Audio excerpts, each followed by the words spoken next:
The splendor before my eyes left me breathless, a vaulted ceiling painted with scenes from an ancient tale about how the world came into being and ended. Tapestries that stretched across 3 walls depicting tales of heroes long dead and battles fought by warriors who were now only myth. A huge chandelier hung above our heads, its crystal prisms reflecting light back on themselves like diamonds set in ice. However, as fate would have it, I was thoroughly distracted by the flurry of magic explosions obliterating my vision every time a spell hit its target or whatever else came within reach.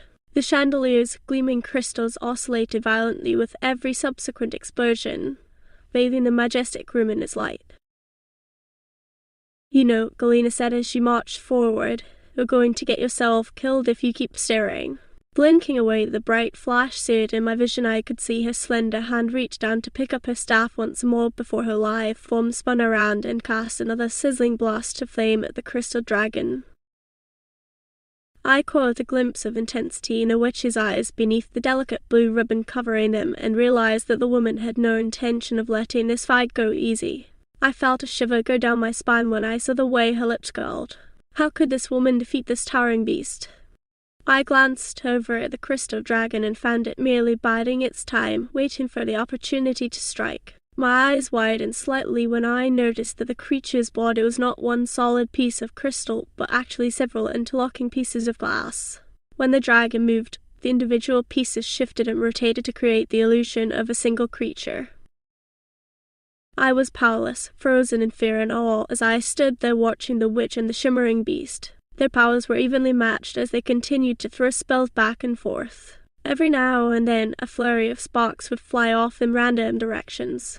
They both seemed to be trying their utmost to break through each other's magical defenses. I noticed that the crystalline wyvern was taking more damage than the witch. Each time a spell struck it, the crystal on its back shattered into a spectacle of shimmering pieces scattered around the room, creating a cacophony of sound and light. Yet somehow, after blasting out yet another wave of flames upon whoever attacked him last, often barely grazing his opponent, the boss bellowed cheerfully between heavy breaths with loud guffers until finally holding onto what little remained standing under its mighty wing-claw fists threateningly. He released some tattered ribbons hanging loosely behind himself, which covered weak points where wings connected to restive limb arms dangled freely, showing weaker spots amongst golden scales glimmering beautifully, as did most important areas such as throat.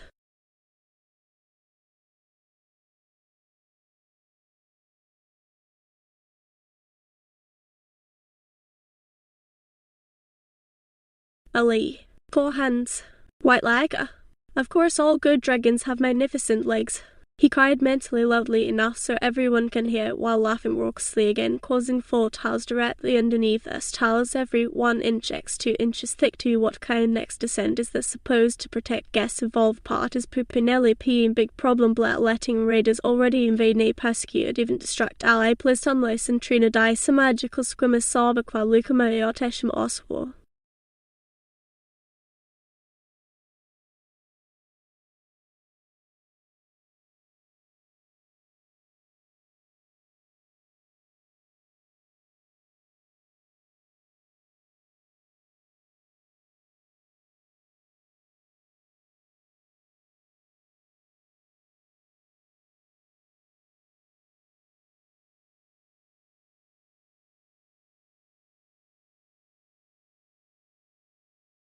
This is the second of 2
3 minutes had passed. The crew of the Beloved, cans loaded, rifles held fast, all waited for the same movement. A creature below the waves. Blustery winds tapped out each second against the sailcloth, a snared drum announcing the oncoming peril. Captain Aubrey stood steady, pistol drawn at the ship's wheel. 12 men waited for a signal, either from their captain or from the beast that nearly capsized their vessel. Every wave that lashed, the hull was felt in sync, each rock of the Beloved a dare for any soul to slip up and reduce the crew to rabble before the unknown predator. Starboard, a starboard, the lookout boy stammered, audible only by the blessing of silence on the deck. Starboard what, you jelly-born little bastard? An older, seasoned, feared, disgruntled sailor clutching a harpoon for dear life over the starboard rail tore back. His timbre elicited another rumble of the boat, and from the wave-spurred mist at his side emerged the long, crocodilian head of the Beloved's undersea stalker. Q-quarter. The lad squeaked, before a deafening roar, soon drowned out by the more deafening thunder of musket and cannon, filled the deck. Blast-propelled lead pelted scale-covered flesh in a volley that might have sunk a rival warship. The few men who could gather their courage followed, bringing to bear a panicked, spattering flurry of harpoon points against the beast still half-masked by ocean spray. The beast's rumble weakened to a squeal of man-made pain, and with a yard-sized chunk of the Beloved's rail in its wake, it retreated back to the murky depths. The men had earned themselves another period of strained solace. The sailor, once bold with anger enough to scold the lookout boy, was now pale with terror. The lack of a carcass to reward the crew's volley had them return to their positions, reloading their arms and attempting to regain their spirits. Boatswain, any idea what the bloody hell that was? Captain Aubrey shouted, snarling as he turned the Beloved's wheel a sharp right. The crew had to handle the fighting. If he veered too far toward the depths, the creature might use the coastline's drop-off to cleave right through the hull or leap onto the deck. Hugging the shallows without getting the ship stuck required skill and folks' only faith in his men could give. What was it? You're supposed to be the expert here, the captain shouted, pushing another growl through his clenched teeth. Mosasaurus, Captain. Don't think that volley is going to put it done just yet either, the boatswain replied, sounding uncharacteristically bold as he helped a man on the starboard bow load another cannonball. The captain had no response but to silently nod to his officers and steel themselves for what the beast planned next. With the Mosasaurus' retreat into the deep waters came the crew's relief. With the loss of a large piece of railing, the Beloved lost some of its stability, and so the crew scrambled to make repairs while the captain took advantage of this temporary calm. He had his gunner take aim and fire upon the beast, but the shot missed. That will teach the bloody thing to jump ships, the captain said, looking to the sky for a momentary respite from the gloom. We'll have to do better than that when we come back, eh? His crew didn't seem too convinced, but they knew better than to disagree with their captain. They'd been together for years, and despite the constant danger of death from above, beneath, and in between the water, they were well aware of one simple fact. If the captain wanted something done, it got done. And so they stayed close to their posts until the captain gave the order to cast off again. They headed south, following the coast along the edge of the continental shelf. As they continued, they watched for signs of the creature. Soon they found it, the massive head of the Mosasaurus breaking the surface. The crew stood on high alert, awaiting orders. Their captain, however, did not. Ready the guns, Captain Aubrey barked, but the crew could see the smile on his face. It wasn't long before the monster breached again. This time, however, instead of being met by a hail of gunfire, they were greeted with a single cannonball fired from the ship's bow. The ball sailed true, hitting the beast squarely in the jaw. It was all over in seconds. The Beloved's cannons blasted the beast to pieces, sending pieces of its hide and bones splashing across the sea like a broken eggshell. The crew cheered for the captain, for his bravery and for his cunning. For a brief moment they forgot about the dangers of the seas, or even their own mortality. In the end, the Beloved was victorious, and the crew celebrated the victory. The crew of the Beloved stood on high alert, watching the horizon for the next sign of the Mosasaurus.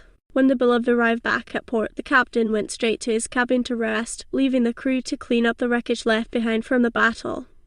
When the Beloved returned to port, the crew stood at attention, waiting for the captain to emerge. Well, my friends, I suppose the adventure must continue. He walked down the gangplank, the crew falling silent for a moment, unsure of whether the captain was joking or serious. He approached the helm, where Boatswain Reeve awaited him, and nodded. "I'm afraid you'll have to stay here for the moment. We've got a few more stops before we get home, and I don't want to lose you." "But sir," the boatswain protested, but the captain waved for silence. "You heard me, Boatswain Reeve. The Beloved can handle her herself, and I trust her captain to know best. You're needed back on board the flagship, and you're staying there for a bit, at least. See that you don't go anywhere without my permission. Now, if you'll excuse me, I need to get to bed." "Wake me if anything happens," the captain said, before turning away from the helm and heading to his quarters. "Wake up, you bloody fool," Captain Aubrey shouted from his cot, waking up his crewmates. "Sir, what's going on?" "What's happening, my dear boatswain, is that we finally made it back to civilization. Your new orders are to head directly back to the UK and to bring me a cargo of dinosaur bones, if you please." The captain laughed before realizing that he was still wearing the same clothes from the previous day. The crew, for their part, had already finished cleaning up and were eager to be underway. The captain, however, was less inclined. "I don't mean to be a burden, Aubrey, but I really think it's time for us to leave this place. I'd like to be back at the Admiralty docks by the end of the week if possible. I just wish to avoid any trouble, especially considering the recent event with our old friend the Mosasaurus," the captain said, referring to the mosasaur they had faced off against only hours prior. "Of course, Aubrey. Do you want me to wake anyone else?" "No, boatswain. Just wake me if something comes up."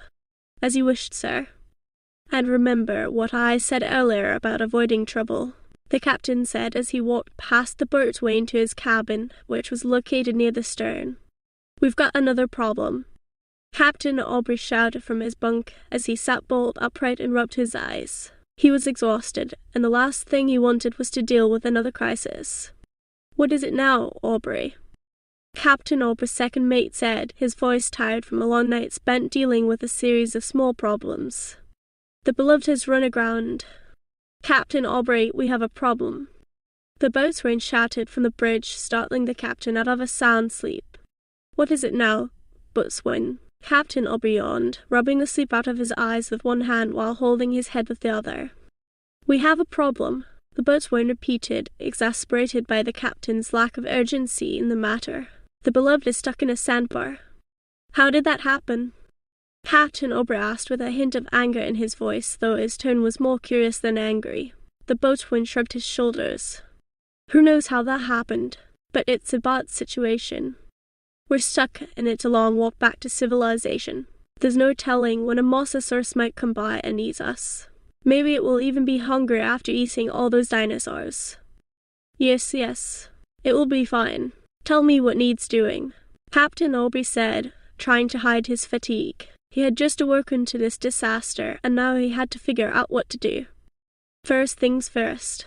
The ship's engines will need to be repaired or replaced. If they break down again while we're stranded, then that's the end of the line," the captain said, his mind racing.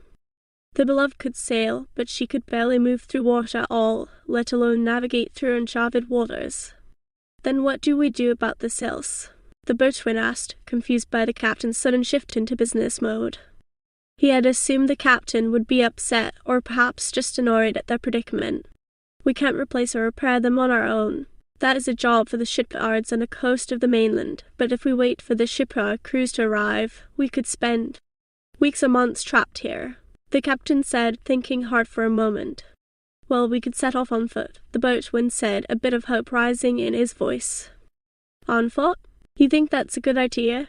Captain Aubrey asked, looking at his boatswain for a reaction. "Well, I mean, we could try it, couldn't we?"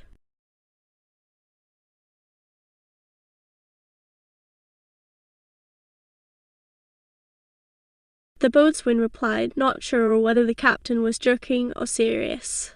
Captain Aubrey was usually a very light-hearted sort, so the boatswain didn't know whether the captain was being serious or not. "I don't think that will work either," Captain Aubrey said, shaking his head and smiling. "We've got a few supplies left from the last trip, and that should hold us for a while, but I don't want to get too close to that mosasaurus for a while yet." The Beloved will need new masts too if she wants to stay afloat. The crew of the Beloved had been forced to make repairs to the rigging on their journey from the island of Ulster to the mainland. They had also lost some of their cargo due to damage caused during the voyage. All told, it meant they were carrying less weight, so they needed to find somewhere to buy additional supplies before they continued their journey back to Britain. They needed food, water, wood, rope, and nails. Well, I suppose that means we'll have to take a detour to the nearest port town, Captain Aubrey said, his face darkening slightly at the thought of spending time away from home. His wife, Caroline, would likely worry if he stayed gone long enough to warrant such concerns, and he knew he'd feel guilty about it too. He'd much rather get home as soon as possible, and the sooner they left, the sooner they could return to England.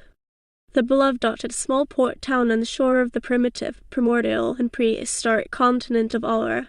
It was early evening, and the sun had begun to dip low on the horizon.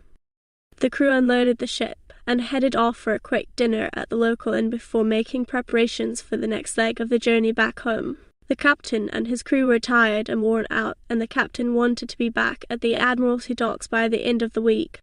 He hadn't seen his family since he'd left the previous spring for the expedition, and he missed his wife terribly. "So, what are we going to do about the mast?" Captain Aubrey asked his second mate as he finished up his meal. The second mate, who was known for having a sharp wit, gave a slight smirk before responding. "I say we leave it. We've got a new cargo to deliver back to Britain."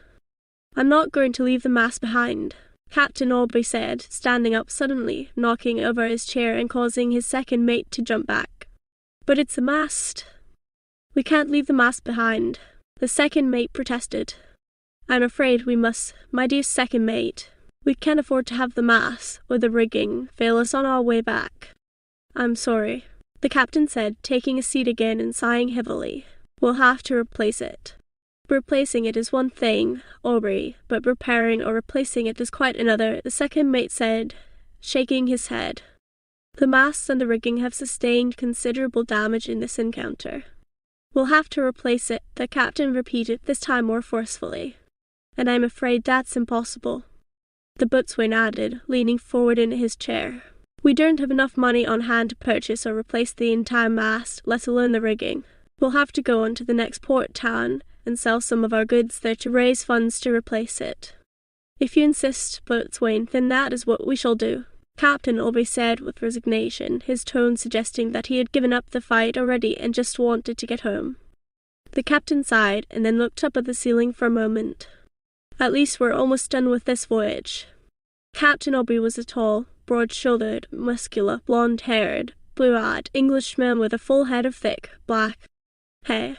He stood well over 6 feet tall, and he had a square jaw with prominent cheekbones and a strong chin. He had a long scar running from the right side of his mouth down across his neck, which made him look tough even when he wasn't fighting. He wore a white shirt with red stripes, a deep navy waistcoat with gold buttons, and a brown leather jacket over top. He had a sword at his hip, along with pistols strapped to each thigh. He also wore a pair of black, calf-high boots, which helped him move around the deck quickly and easily. "Sir," the boatswain shouted as the captain entered his cabin for the last time before departing. "Yes," Captain Aubrey replied as he approached his second mate. "You forgot your hat," the boatswain said with a grin as he pointed to the captain's hat lying on the floor beside his bed. Captain Aubrey chuckled as he picked it up. "That's right," Captain Aubrey said, smiling at his boatswain. "We're nearly finished with this trip." "Indeed we are," Captain Aubrey replied. "It's been a pleasure, boatswain." "Likewise, Aubrey." "Let's get to it," Captain Aubrey said, turning towards the door as he put on his hat. "We've got a lot of work ahead of us." "Yes, sir." As Captain Aubrey and his men prepared to set sail for their last port of call, they could hear the sounds of cheering coming from outside the dock area. They knew it could only mean that the sailors from the nearby town of Newbury were celebrating their victory over a local pirate named Captain Bloodnose. "I hope we aren't too late," the boatswain said nervously, looking back at his captain with concern on his face. "No, I think we're fine," Captain Aubrey replied, a smile crossing his face. He took a deep breath, letting it out slowly, then turned back to the boatswain. "I think we're fine." "Yes, sir," the boatswain said, nodding his head once. Captain Aubrey smiled again at his first mate. He knew what was going through his mind, and he didn't blame him at all. The crew had seen what a mosasaur attack could do firsthand, so no one wanted to be caught off guard by one. As Captain Aubrey stepped aboard the Royal Navy's frigate HMS Wasp, his mind raced with a mixture of emotions. He knew that returning home after months at sea would be a welcome relief, but that didn't mean he didn't miss Caroline or any of his other loved ones at home. He couldn't wait to see them again, and he'd be happy just to get off the ship for a little bit so he could rest his legs. But he also felt anxious about leaving the ship behind for so long. The beloved had become a second home to him since he'd purchased it years earlier, and he worried about what might happen if anything happened to her while he was away. He shook these concerns from his mind and focused on the present. He had a mission to complete, so that's what he did. After stepping onto the gangplank, he gave one final wave to his crew before heading into the main hold, where he would be reunited with his wife. Caroline